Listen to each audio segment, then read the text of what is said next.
Actually నేను బ్యాక్డోర్లో మోసం చేసినప్పుడు అంటే ఏం జరిగిందంటే, నేను వాళ్ళ మాటలు వీళ్ళ మాటలు నమ్మి తెలిసిన వాళ్ళ ద్వారానే తెలిసిన వాళ్ళకి ఆల్రెడీ జాబ్ వచ్చిందని చెప్పి నేను ఆలోచన చేసి, సో నేనేం చేశానంటే బ్యాక్డోర్లో జాబ్ వస్తుంది కదా అని చెప్పి డబ్బులు మా నాన్న దగ్గర అడిగి సో హైదరాబాద్ బయలుదేరిన తర్వాత నేను డబ్బులు ఇచ్చాను అనమాట. సో ఒక ₹1,00,000 దాకా ఇచ్చాను. సో ఫస్ట్ ఒకరికి 50,000 ఇచ్చాను. సో ఫ్రెండ్స్ అందరికీ జాబులు వస్తున్నాయని చెప్పి ఒక 50,000 నేను బ్యాక్డోర్ ద్వారా, వాళ్ళకి ఆల్రెడీ జాబులు వచ్చేసి ఆఫర్ లెటర్ వచ్చేసింది, సో ఇంకేం ఇబ్బంది లేదు అని చెప్పి వాళ్ళు చెప్పారని ఒక 5 మంది కలిసి నా తెలిసిన ఫ్రెండ్కి ఫ్రెండ్స్, ఓకే డైరెక్ట్ ఫ్రెండ్స్ కాదు, ఫ్రెండ్స్కి ఫ్రెండ్స్, సో వాళ్ళు వచ్చేసిందని చెప్పి నేను కూడా 50,000 అనేది పే చేయడం జరిగింది.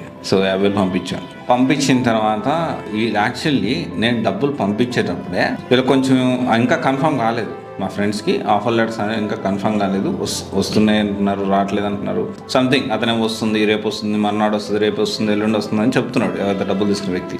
సరే మా వాళ్ళు ఏం చేశారు, ఆఫర్ లెటర్ వచ్చేసింది, ఇబ్బంది ఏం లేదని చెప్పి చెప్పడం జరిగింది. సో నేను కూడా దీనికి సంబంధించి ఏదైతే ఉందో వాళ్ళు వచ్చేసింది కదా అని చెప్పి నేను నమ్మి నేను డబ్బులు కట్టాను.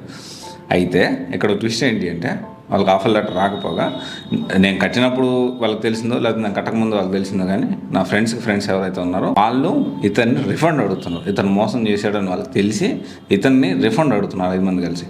కానీ నాకు ఆ విషయం చెప్పలేదు. నేను వాళ్ళని నమ్మి వాళ్ళని అడిగి వాళ్ళు ఓకే పర్లేదురా జాయిన్ అవ్వు ఏం పర్లేదు అని చెప్పి మా ఫ్రెండ్స్కి ఏదైతే కనెక్ట్ అయ్యి వాళ్ళు ఓకే అంటే నేను డబ్బులు కట్టడం జరిగింది.